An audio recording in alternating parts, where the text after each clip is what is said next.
Okay, now in this video we will see how binary tree works in Java.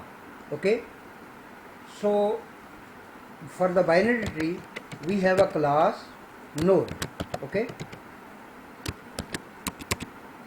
this node will contain, what is a binary tree? Binary tree is there is a parent, okay, parent or root node, root node, okay, root node, and we have left and right, left and right. If the value is less than, if the value is less, we put in the left node. If the value is greater, we put in the right node. So there are two nodes, two leaves of a node, of a tree. Okay, first is called, it is a node and it is left node. Okay, and another node is right node. Okay, and for example we have only data, integer data. Okay, only we have data, but data may be first name, last name, password, username, courses, whatever. Okay, but we have, just to see how binary tree works, this is the data, right? Now we make the function. We have node and we have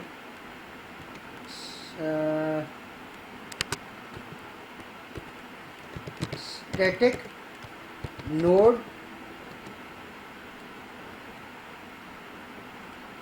n1 is equal to null. Okay, node n1 is equal to null. Okay, now we have a loop here, and we have, for example, an integer array of integers 30, 5, 6, 10, 7, 15 and 8. Okay, this is our data. Okay, now we have for loop for integer I is equal to 0, I is less than a dot length, and I plus plus. Okay, sorry, I plus plus. Okay, now we have insert function, insert, and we have in the insert function we have n1 and we have data, we have array of I. Okay, array of I, data, in the for loop. And in the insert we have public function, static, because we are calling in the static function, we make it static. Okay, so static, and it will return nothing, and it is insert, its name is insert, and its type is node n2, and we have integer data. Okay, this is the insert function.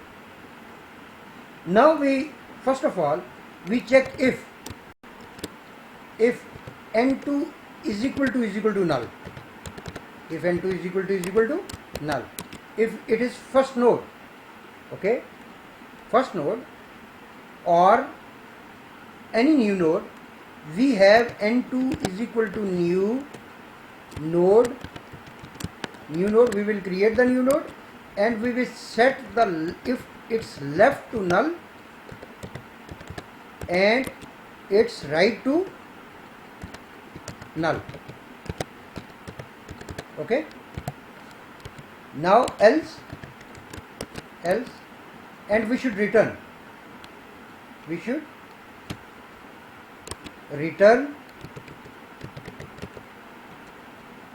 n2. Okay, we should just call return. Okay, and in the else part we have if n2 is or data is less than n2 dot data. Okay, if data is less than n2 dot data, then say n2 dot left is equal to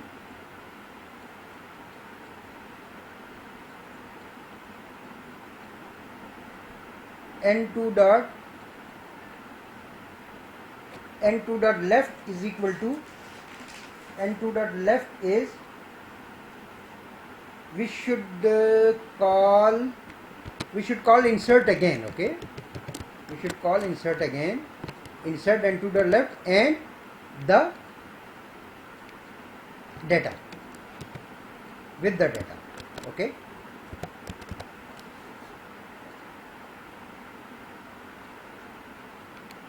right.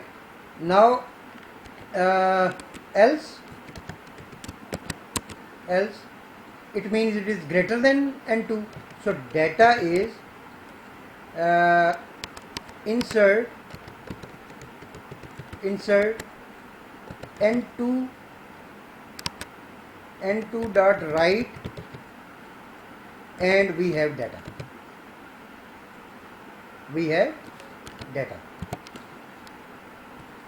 And we have return after this, right? This is the code. Now we see that we want to see what is the result. Okay, so we will write here system dot out dot println, and we have node is n2 and its data is plus n2 dot data. Okay, so let's see what is the output.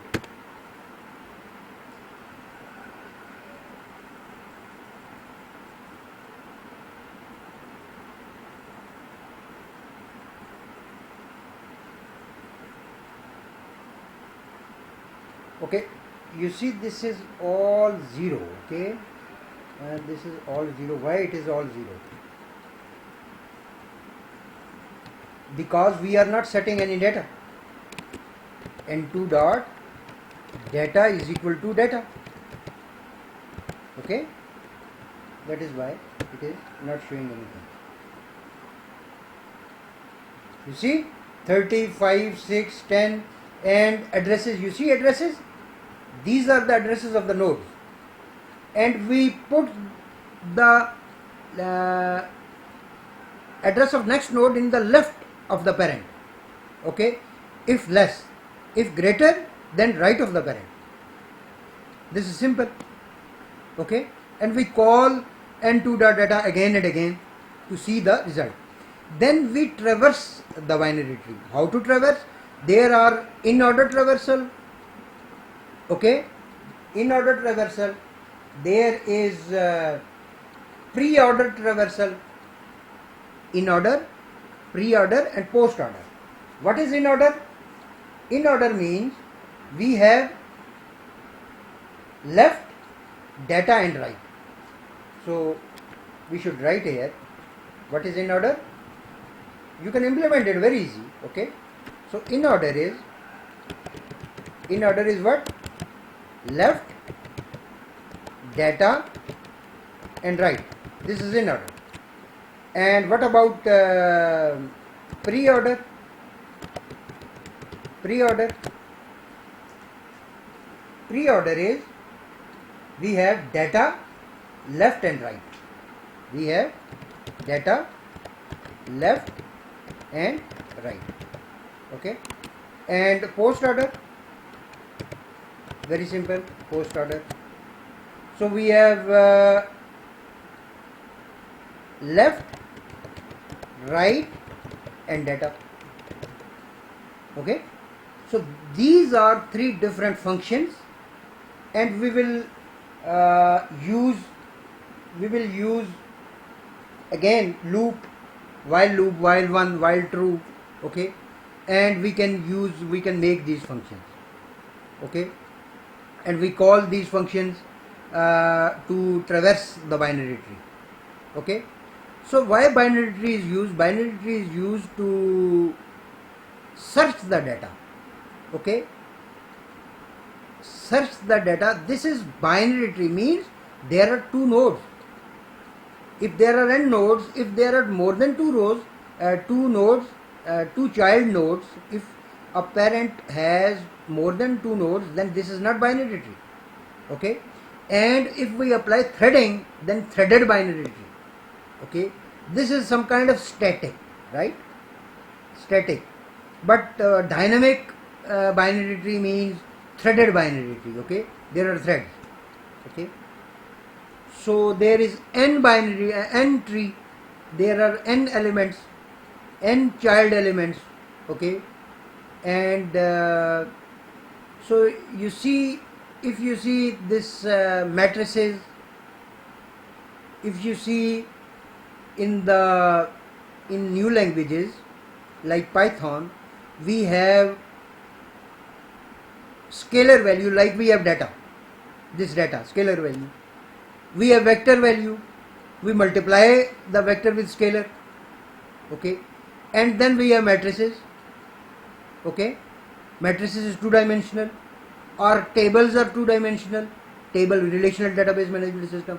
And in new data science field, we have n type of data, means there is JSON data and there is an array, or there is some CSV format, or there is some JSON data, and that JSON data is converted to some tensor.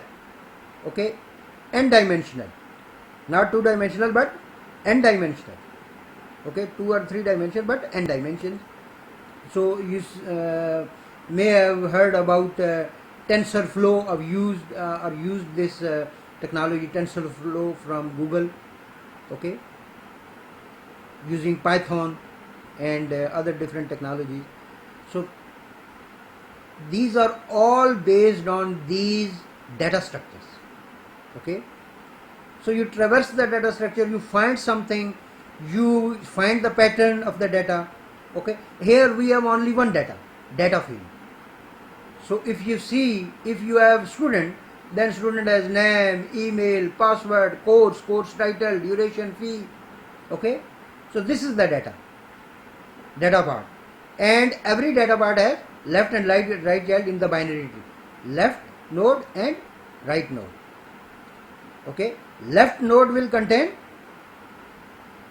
the address of left child, and right node will contain the address of right child.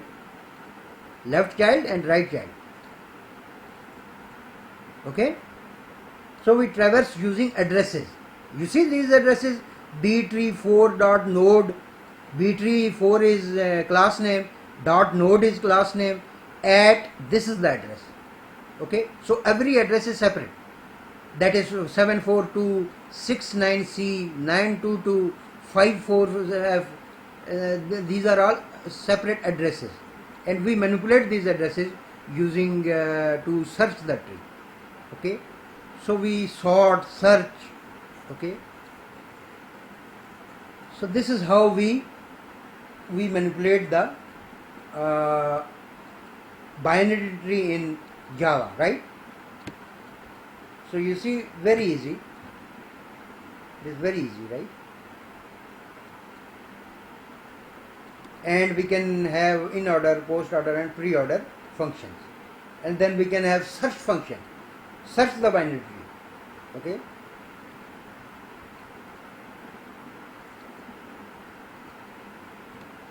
so this was about binary tree.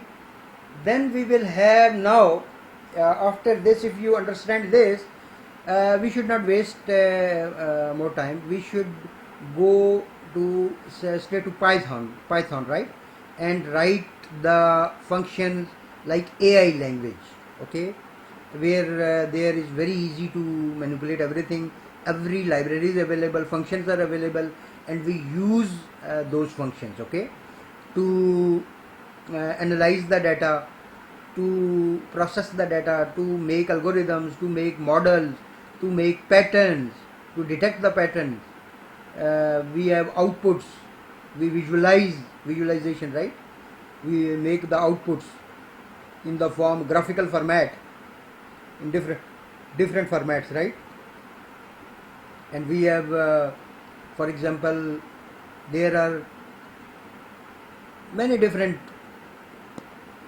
methods available, but if you know stacks, lists, basic list, where we can add and delete, we have its form, list form is stack, where from the top we pop or push, and we have queue, we insert from one end and extract the data from another end, okay. So this is the queue, FIFO and LIFO structures, but linear structures, and this is dynamic structure, this is not linear, okay, this is binary tree, right? And we have n-dimensional data. We have in the C we have addresses, but Java also uses these addresses. You see these addresses, these are all addresses, okay. So internally what compiler does is, compiler does all the pointers and addresses for us. There is no need to worry about the addresses, okay, direct addressing or indirection or whatever, okay, double pointers and like that, okay. So this was about binary tree, and we will see now threads, okay. What are threads, how threads work, okay, threads, and then we will see graphics, graphic swing, right, swing GUI, graphical user interface, right. Then we will see some graphics functions where images are created, how you can make text images using Java graphics. Java is very powerful, right. Then we will see web servlets and beans. We will see JSP, right, Java server pages. So after that we will have some network portion, networking, okay, how networks work, okay. Now we have understanding of the classes now, right. If you have understood all the classes here, and you have seen all the videos, and you have understood everything, then it is very easy for you now to use the Java classes, okay. So you know how classes are built, how polymorphism, how object oriented works, how the arrays work, how structures work, data structure work, strings work. So now you can use Java libraries, okay, Java packages and graphics package. We have swing package, we have networking packages, we have for the threading, we have packages for the graphics, for everything, okay. So we will use those, okay. But before this we should have, number one, object oriented programming, every property, right, polymorphism, inheritance, composition, overriding, overloading, and we should have these data structures, okay. Now we can use threads, okay, and the other classes we can use, okay, because those are packages, and inside every package there are a lot of classes. We will use those classes, okay. Now, okay, thank you very much.